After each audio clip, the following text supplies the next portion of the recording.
Har'a eegalu qabna yookaan ati viidiyoo raabadu yookaan si waraaba. Footoo kee ergime nan tolcha. Ankootii footoo kee footoo kosii erga. Footoo kosii ergaa wayi.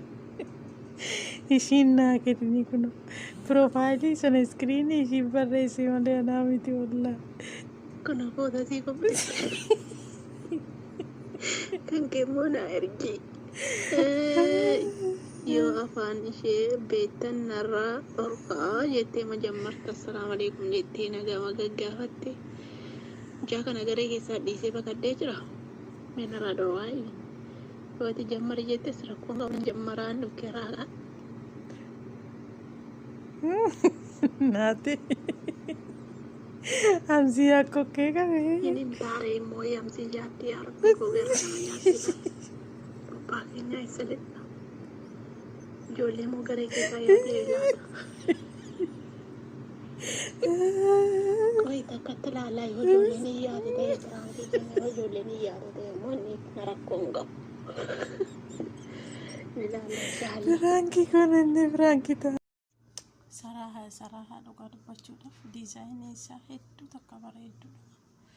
Garuu anatu dogongora qaba natti fakkaata. Maaliif jennaan awwal marraa waanan xalabaa jiruuf akkasii hedduu bareedaadha wanni hunduu. Maaliif aamsheeti yoomni isaa uffanni isaa jechuudha orjinaala. Garuu ammoo anatu dogongora hojjete. Dogongorri kiyya maali yoo jettan xiqqoo quxurii caamarratti uffata ofii laarjii miidiyeemii sanarratti x laarjii x2 laarjii sanarratti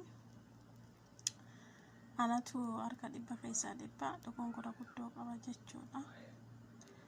Tasanirraa naftee tanuma qaba.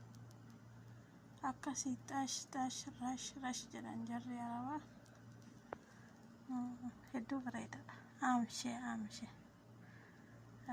wanni hedduun na qaqqabe jechuun xixiqqoodha jechuudha.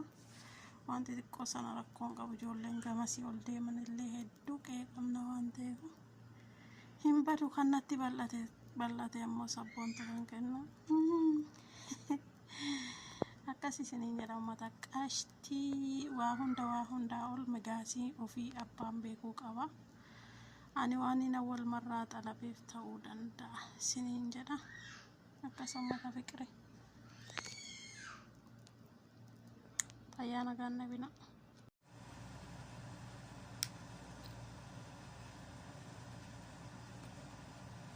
Akkamiin bareedu.